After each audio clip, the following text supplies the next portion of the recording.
filimkana waxa uu ku bilaabanaya arday jaamacadeed kuwaasoo xeebta ku dabaaldegaya ayagoo dhan waxay ahaayeen kuwa aad u faraxsan mid ayka ka mid oo lagu magacaabo Mitch ayaa waxa uu sheegaya in qof kasta moobilkiisa uu ku rido boorso si aanu qofna u duwin muuqaal xumaan ah kuwaas oo ayaga dhibaato gelin kara silma filan Vance iyo Gilbert ayaa waxa ay keeneen baal la yaab leh oo ay ka heleen xeebta kaas oo sida kubadii oo kale u samaysan waxa ayna rabeen inay gubaan laakiin way ka mashquulayaan markay dhexdooda murmaan ayagana bahalka way ilaaween baashaalkooda ayayna sii wadanayaan wayna ku raaxaysanayeen haweenkii oo dhan subaxdii xigtay ayaa la gaarayaa Kaylee waxa ay ka soo kacday hurdada ayadoo Mitch ag jiifta way soo baxayaan waxa ayna ka sheekaysanayaan wixii xalay dhacay halka afartii saaxiibo oo kale ay ka soo kaceen baabuur halka Maashana ay ka soo kacday miis meesha ku yaala ayadana way la laboonaysaa Kayleena waxa ay fiirinaysaa hareeraheeda waxa ayna ku arkaysaa dhar iyo waxyaalo badan oo meesha lagaga tagay laakiin dadka aysan joogin taas oo ay la yaabtay waxa kale oo ay arkaysaa shimbir ku dhacda ciida taas oo dhulka sii galaysa Kayleena aad ay u naxaysaa Maashana hurdada ay ka soo kicaysaa waxa ayna rabtay inay miiska ka soo degto Kaylee ayaa isku dayaysa inay celiso laakiin Maasha way soo degaysaa ayadana lugteeda waxa ay ku dhagaysaa ciida si kastoo ay isugu daydo inay dhaqaajiso ma awoodeyso gacmaheeda ayaana ciida taabanaya sidoo kalena way ku dhagayaan kooxdii kalena waxay u maleynayaan inay ku ciyaarayso laakiin khaylada iyo ilmadeeda ayaa cadeynayso inay runtii dhibaato ku jirto Vance waxa uu rabaa inuu caawiyo asxaabtiisa kalena waxay isku dayeen inay joojiyaan kaas oo iska indha tiray hadalkooda waxa uuna ka booday baabuurka waxa uuna qaaday dhowr tilaabo kaas oo lugihiisa ku dhagay ciida waxa uuna bilaabay inuu qayliyo Mitch iyo Jonahna waxa ay rabaan inay caawiyaan isaga laakiin Vance dhulka ayaa la qaaya Jonahna waxa uu isku dayay inuu wado baabuurka laakiin baabuurka ma shaqeynayo Mitchna waxa uu u tuuray baal xirib ku xiran laakiin ma gaarayo Vance wajigiisa wuu guduudanaya markii uu isku dayo inuu baxsado xarig dhulka ka imaaday ayaa jiidanaya ugu dambeyntiina dhulka ayaa la qaayo ayagana waxa ay ku doodeen wax ay sameynayaan mana wici karaan booliska sababtoo ah moobilada waxa ay ku jiraan boorso baabuurkana waa uu ka halaabay sidaa darteedna John ma awoodo inuu gaariga ka xeeyo Kayleena bacaadka ayay gacanta u dhabeynaysaa ayadoo aan saarin qof kastana waa uu naxay markii uu arkay xarig daahsoon oo dhulka ka soo baxayo isla markaasna Gilbert ayaa hurdada ka soo kacayo asigana waxa uu ku xayiran yahay baalka khashinka lagu rido isaga oo wajigiisa sawir xun lagu sawiray asigana waxa uu bilaabay inuu caayo saaxiibadiisa waxa uu isku dayayaa inuu meesha ka soo baxo isaga oo iska indha tiray hadalka saaxiibadiisa ilaa ay u sheegeen inay laba qof asxaabtooda ka mid ah ay dhinteen uuna joojiyo dhaqdhaqaaqa asigana waxa uu sheegay inuu xanuun dareemayo maadaama uu meel cariiri ku jiro sidaa darteed Mitch waxa uu sheegay in dhowr saacadood kadib ay badda xaggooda u soo riixayso dabadeed Kaylee Mitch waxay u jiiday gudaha Jonahna waxa uu fiirinayay indho ay masiir ka muuqato Janana waxay u sheegtay inuu iska daayo isla markaasna xarkihii waxay isku dayeen inay gaaraan taayirada baabuurka Kaylee iyo Mitchna waxa ay gudaha ka heleen dhalooyin khamri ah waxa ayna bilaabeen inay cabaan ayagana qofna uma imaanayso saacado badan ayaana ka soo wareeganayso qoraxdana way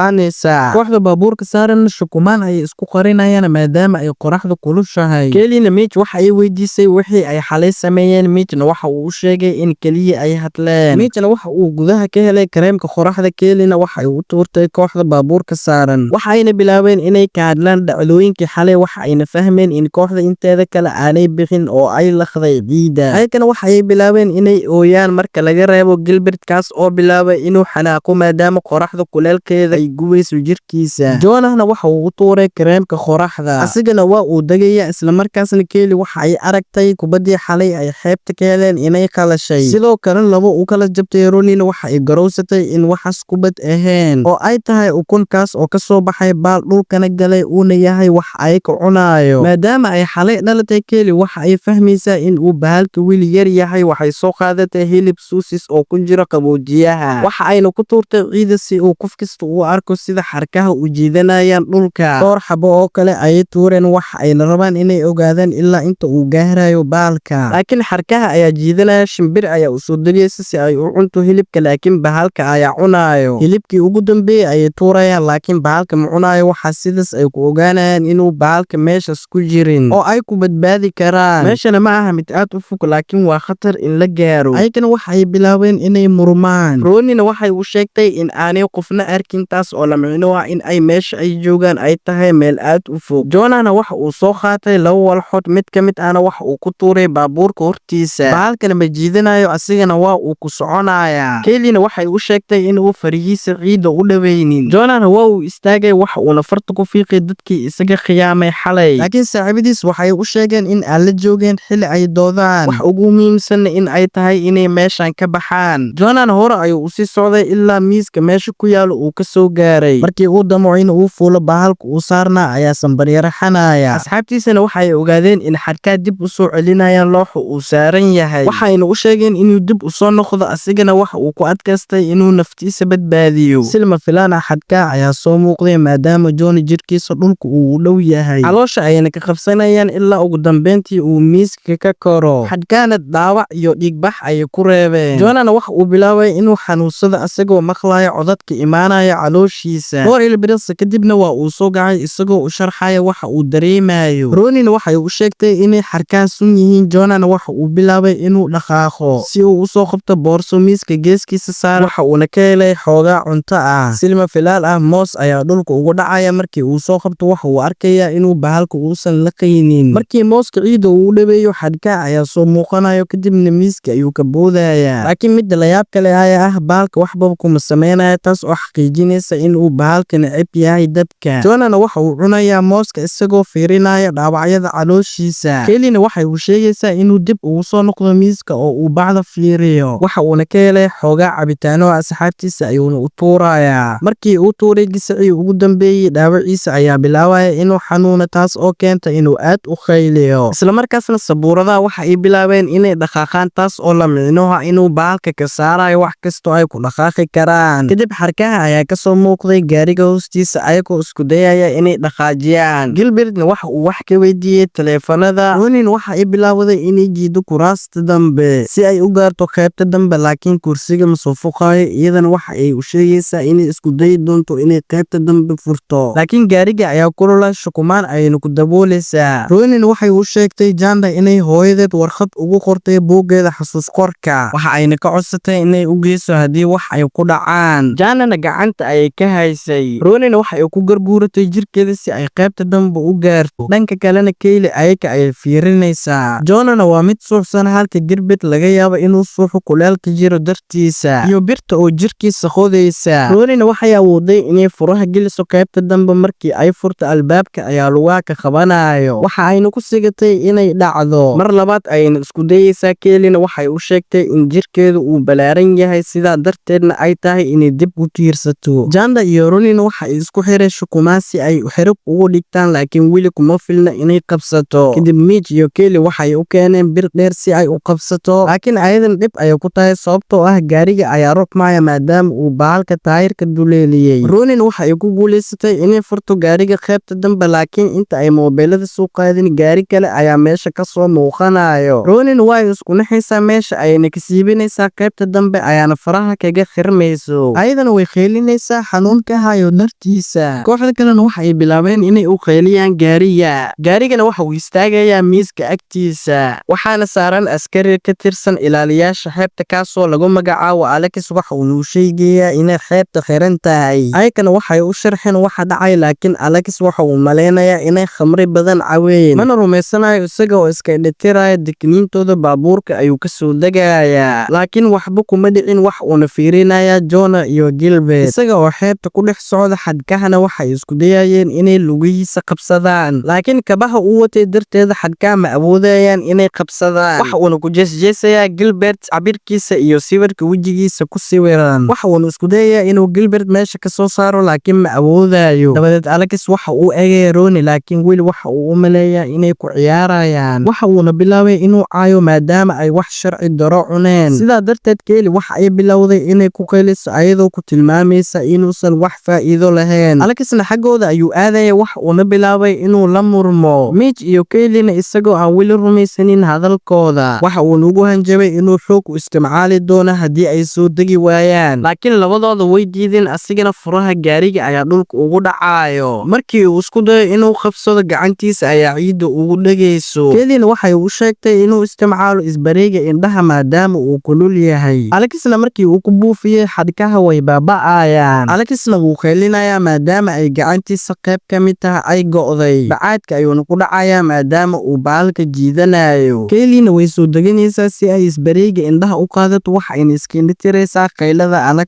ugu dambeyntiina wuu quusayaa. Mitchna markii uu ogaaday inuu kabaha uusan qabsan karin bahalka waxa uu gishanayaa kabo. Jannana waxa uu ka codsanayaa inay siiso shukumaanka si uu lugaha ugu xirto. midka ugu horeysana wuu qabanayaa. markii uu isku dayo inuu qabto midka labaad meesha ayaa la jabayso ciidda ayuuna ku dhacayaa. bahalkan isla markii uu qabsanayaa kooxda kalena way daawanayeen maadaama aysan jirin wax ay u qaban karaan. ilaa ugu dambeyntii xadhkaha ay ka soo baxeen meel walboo ka mid ah jirkiisa sidaas ayuuna ku dhimanayaa. kelina waxay arkaysaa alwaax dhulka yaalo oo bahalka jiidanayo. kelina waxay Janda u sheegaysaa inay qabato alwaax ayayna jibinaysaa Janda ayayna u tuuraysaa. sidoo kalena shukumaan ayuu tuuraysaa. ugu dambeynna ayada ayaa soo boodaysa nasiib wanaagna gaariga ayay ku dhacaysaa. si lama filaan ah Janda ayay feer ku dhufanaysaa maadaama ay saaxiibkeed wax dhex mareen. sidoo kalena Jona wax uu ka raaligeliyay Keli wax uu ku sameeyay wayna cafinaysaa. waxa ayna ku dhahday waan ku jeclahay Gilbertna waxa uu isticmaalayaa xooggiisa si uu dhankooda ugu soo jeesto. asigana dhiiggiisa waxa ay gaarayaan ciidda. Keli iyo Jandana waxa ay jiideen gacanta Ronnie ilaa ay ka awoodeen inay ka soo saaraan maro ayayna ugu xirayaan kadibna alwaax ayay ciidda dhigayaan si ay u maraan. Janda ayaana maraysa iyadoo Keli u sheegaysa in aanay waxba dhex marin saaxiibkeeda. Jandana ayadoo caafimaad qabto ayay ka gudbaysaa. sidoo kalena Keli way soo gudbaysaa. Ronnie ayaana ugu dambeysay. way soo soconaysaa waxayna arkaysaa gacanteeda oo dhiig ka tifqaya ilaa ay isku dheelitirnaanta ka dhunta ciidda ayayna ku dhacaysaa. Kelina waxa ay bilowday inuu ku buufiso isbareega indhaha. Ronnie waxa ay qabsanaysaa gacanta Kaylee laakiin gacanteeda kale dhulka ay ku jirtay taas oo keentay inuu bahalka cuno. ayakana way oynayaan laakiin xadhkaa waxa ay qabsanayaan wiilka uu ku jiro Gilbert ayagoo raacayo dhiigga meesha ka soo baxayo. Jandana waxa ay go'aansatay inay tijaabiso qorshihii Meat